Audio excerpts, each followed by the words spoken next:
সভাপতি, উপস্থিত নেতৃবৃন্দ এবং সুধীমণ্ডলী এবং আমার মা বোনেরা, এত মানুষ এখানে আজকে একত্রিত হবে আমি আসলে চিন্তাও করতে পারি নাই।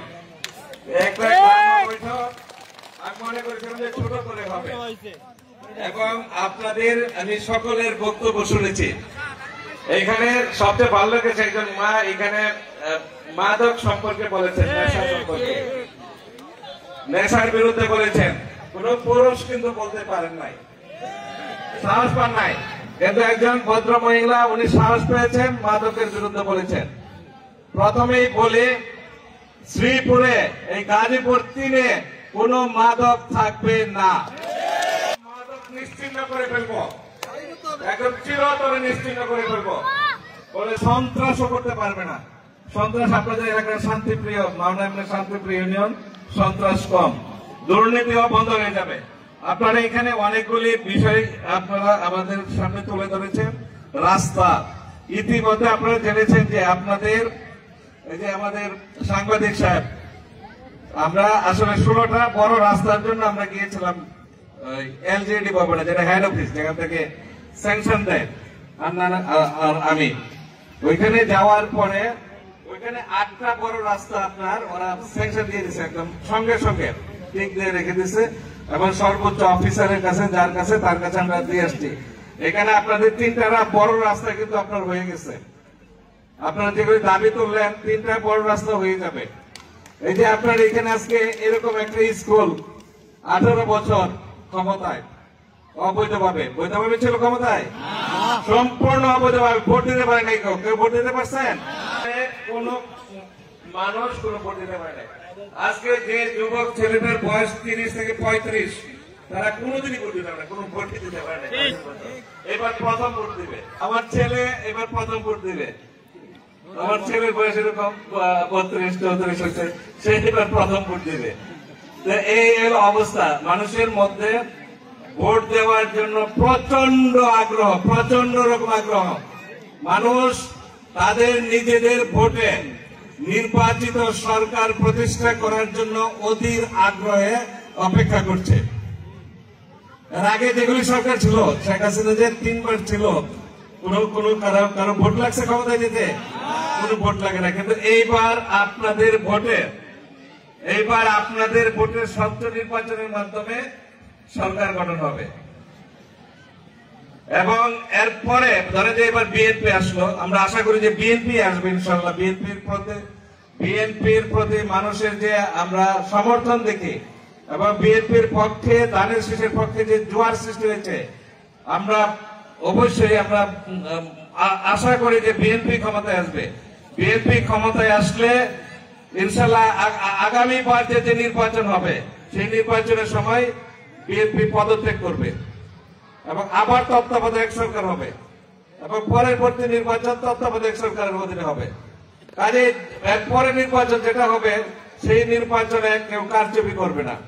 এই নির্বাচন ডক্টর ইউনূসের অধীনে হবে, পরের নির্বাচনে আরেকটা তত্ত্বাবধায়ক সরকারের অধীনে হবে নির্বাচন। এটা একটা স্থায়ী ব্যবস্থা। আমাদের নেতা আগামী দিনে যাকে নিয়ে আমরা স্বপ্ন দেখি, জননেতা তারেক রহমান এই ব্যবস্থা 31 দফার মধ্যে রেখেছেন। এটা ভালো হয়েছে না ব্যবস্থাটা? কোনদিন আর ভোটের জন্য, আমরা ভোটের জন্য গত 18 বছর লড়াই করছি যাতে আপনারা ভোট দিতে পারেন। গত 18 বছর আপনার ভোটের অধিকারের জন্য, একটা গণতান্ত্রিক সরকার প্রতিষ্ঠার জন্য আমরা গত 18 বছর লড়াই করছি। দুর্নীতির বিরুদ্ধে তারা 25 লক্ষ কোটি টাকার বেশি তারা বিদেশে পাচার করছে। আমাদের দেশের প্রায় 4 বছরের বাজেটের সমান টাকা তারা বিদেশে পাচার করে দিচ্ছে। তাহলে বিল্ডিং হবে কিভাবে, রাস্তা হবে কিভাবে, সকল বরাদ্দ তারা খেয়ে ফেলছে। কাজে আগামী দিনে ইনশাআল্লাহ একটা দুর্নীতিমুক্ত সমাজ হবে, দুর্নীতিমুক্ত সমাজ। কোন দুর্নীতি করলে পরের বার আপনারা ভোট দিবেন না, কথা স্পষ্ট, এটা কথা স্পষ্ট। কারণ যেহেতু গতবার আপনার ভোট দেওয়ার সুযোগ ছিল না, সেই জন্য তাদেরকে সরানো যায় নাই, জোর করে ভোট কেন্দ্র দখল করছে, আগের দিন রাত্রে ভোট দিয়ে দিচ্ছে নানান কিছু। শেষ ভোটে তো তারা নিজেরাই প্রার্থী, 2 দল। যাই হোক, আমার অত্যন্ত খুশি হয়েছি যে আপনারা এত মানুষ এখানে একত্রিত হয়েছেন। আপনাদের এই সমর্থনটা ধরে রাখেন।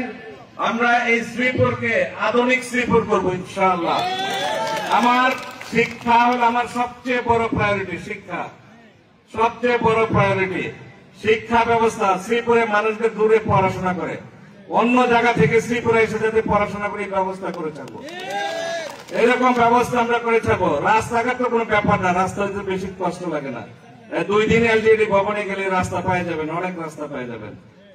এবং ব্রিজের একটু সময় লাগে, ব্রিজ হইতে একটু মানে জটিল প্রক্রিয়া, ব্রিজ হইতে একটু সময় লাগে। আপনাদের তত ব্রিজের প্রবলেমও নাই। আমরা আশা করি যে এইসব উন্নয়ন, আমি সরকারি চাকরি করছি 20 বছর, 20 বছর সরকারি চাকরি করছি। কিভাবে উন্নয়ন করতে হয়, কিভাবে অফিস চালাইতে হয়, কিভাবে মানুষের জন্য কাজ করতে হয় আমার জানা আছে। ঠিক আছে, কাজে আপনারা একত্রিত থাকেন, ঐক্যবদ্ধ থাকেন। ইনশাল্লাহ আগামী দিনে আপনার এই আসন আমাদের নেত্রী, যিনি 3 বারের প্রধানমন্ত্রী দেশনেত্রী বেগম খালেদা জিয়াকে আসন আপনারা উপহার দিবেন। এই আসন আগামী দিনে যিনি বাংলাদেশের প্রধানমন্ত্রী হবেন জননেতা তারেক রহমানকে আসনকে আপনারা উপহার দিবেন ইনশাআল্লাহ। একত্রিত থাকেন, ইনশাআল্লাহ আগামী দিনে আমরা একটা নতুন বাংলাদেশ গড়ব, নতুন শ্রীপুর গড়ব, এবং আপনারা বুঝতে পারবেন যে অতীতের থেকে ভবিষ্যৎটা যে ভালো সেটা আপনারা নিজেরাই বুঝতে পারবেন, এবং একটা বৈষম্যহীন বাংলাদেশ হবে তারেক রহমানের নেতৃত্বে, মানবিক বাংলাদেশ হবে, কল্যাণকামী রাষ্ট্র হবে, আইনের শাসন থাকবে, দুর্নীতি বন্ধ হবে। আমি আমার কথা বাড়াতে চাই না, আপনারা জানেন যে আমার একটা জানাজায় যেতে হবে। আমি নিজে টাইম দিচ্ছি 6টায়, 3টায় করতে চেয়েছিল। আমি আপনাদেরকে ধন্যবাদ জানাই, কৃতজ্ঞতা জানাই। আমি আপনাদের পাশে সবসময় থাকবো ইনশাল্লাহ, মনে করবেন। আমি সবসময় বাড়িতে থাকি, আপনাদের বাড়ির লোক আমি, আপনাদের মতো যে কৃষকের সন্তান আমি, আপনাদের সাথে থাকবো সবসময়। কোনো ভয় পাবেন না, যে কোনো কিছু মোকাবেলার ক্ষমতা ইনশাল্লাহ আমার আছে, সাহস আছে, কোনো ভয় পায় চলি না। ইনশাল্লাহ আপনাদের পাশে আমি যে কোনো পরিবেশ পরিস্থিতি মোকাবেলা করার জন্য আমি আপনাদের পাশে থাকবো ইনশাল্লাহ। সবাইকে ধন্যবাদ। বাংলাদেশ জিন্দাবাদ। সবাই আপনারা বসেন, আপনাদের জন্য খাবার ব্যবস্থা করা হবে, চেয়ারে আপনাদের খাবার চলে যাবে। এই বসে বিশেষভাবে ধন্যবাদ অত্র এলাকার কৃতি সন্তান, বীর মুক্তিযোদ্ধা, যিনি এই দেশকে আমাদের হাতে স্বাধীন করে তুলে দিয়েছেন, সেই বীর মুক্তিযোদ্ধা জনপ্রিয় নেতা জনাব বীর মুক্তিযোদ্ধা ফজলুল হক ফজলু ভাইকে এই অনুষ্ঠানটি সুন্দরভাবে আয়োজন করে দেওয়ার জন্য ধন্যবাদ এবং কৃতজ্ঞতা জানাই।